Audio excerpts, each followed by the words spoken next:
Ungkap, tebus, lega menjadi jargon yang didengungkan pemerintah dalam pelaksanaan amnesti pajak. Dana dari amnesti pajak ini diharapkan bisa meningkatkan likuiditas domestik untuk pembiayaan pembangunan nasional. Lantas, sejauh mana realisasi penerimaan amnesti pajak? Saya David Silahoy. Sampai jumpa.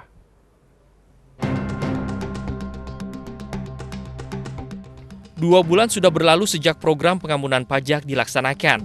Namun jumlah wajib pajak besar yang disasar oleh pemerintah masih jauh dari target.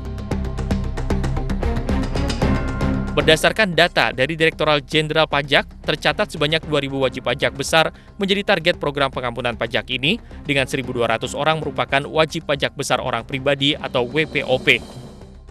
Selain itu, wajib pajak besar mengemban target jumlah tebusan sebesar 30% dari total target penerimaan uang tebusan pengampunan pajak sebesar Rp165 triliun.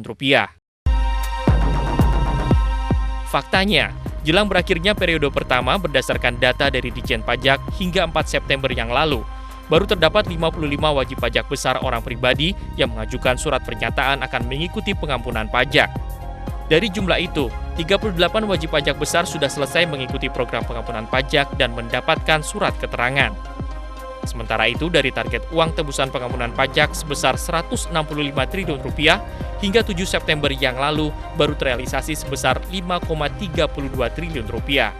Uang tebusan pajak tersebut berasal dari objek pajak non-UMKM sebesar Rp4,44 triliun, objek pajak UMKM sebesar Rp308 miliar, badan UMKM sebesar Rp11,8 miliar, dan badan non-UMKM sebesar Rp566 miliar. Sedangkan komposisi harta pengampunan pajak mencapai Rp248 triliun. Harta tersebut sebesar repatriasi Rp13,9 triliun dari repatriasi, Rp194 triliun dari deklarasi harta dalam negeri, dan Rp40,5 triliun dari deklarasi harta luar negeri.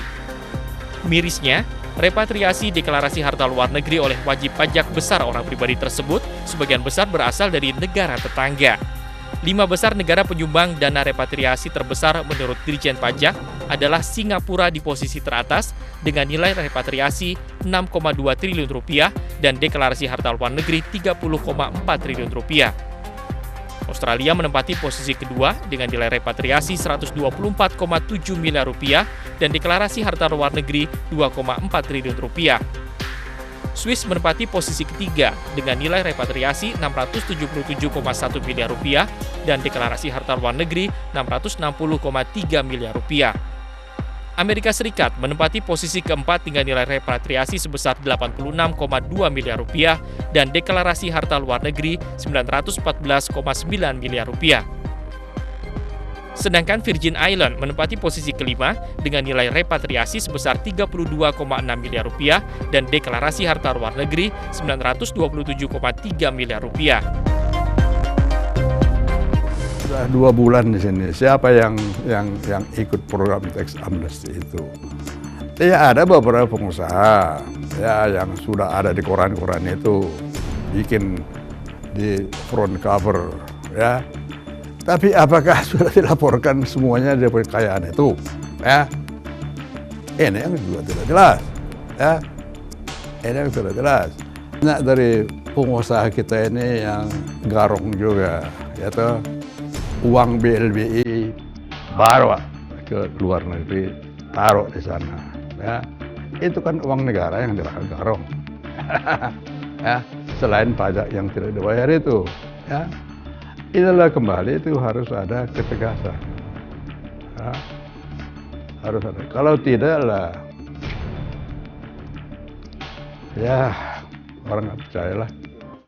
Sepenggal kisah Andi semakin mencerminkan buruknya tata kelola perpajakan dan terburu-burunya penerapan Undang-Undang Pengampunan Pajak oleh pemerintah. Tanpa didukung dengan sosialisasi cukup dan pengetahuan yang mumpuni dari pegawai pajak, pengampunan pajak semakin memperburuk citra pemerintah di mata rakyat.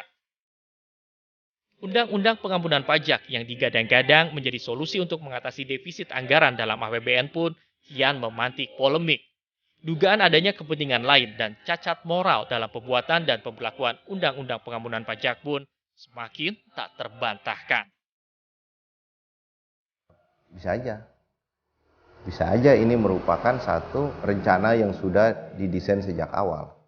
Mana ada undang-undang disusun 3 bulan. Proses penyusunannya, disahkannya secara terburu-buru di tengah orang mau mudik lebaran dan puasa. Orang dikagetkan, kok tiba-tiba 1 bulan sebelumnya pemerintah katanya bikin draftnya, 1 bulan kemudian undang-undang sudah disahkan. Ini undang-undang tercepat di dunia. Tidak ada partisipasi masyarakat, tidak ada permintaan pandangan stakeholder, tidak ada meminta tanggapan LSM maupun pihak-pihak terkait. Kini pemerintah punya pekerjaan rumah yang harus diselesaikan. Reformasi perpajakan menuju sistem perpajakan yang lebih berkeadilan, serta perluasan basis data perpajakan yang lebih valid, komprehensif, dan terintegrasi, yang mampu meningkatkan penerimaan pajak untuk pembiayaan pembangunan guna menggerakkan roda perekonomian. Jadi jangan bilang pemerintah tidak tahu akan masalah ini, karena kami sudah memberitahukannya.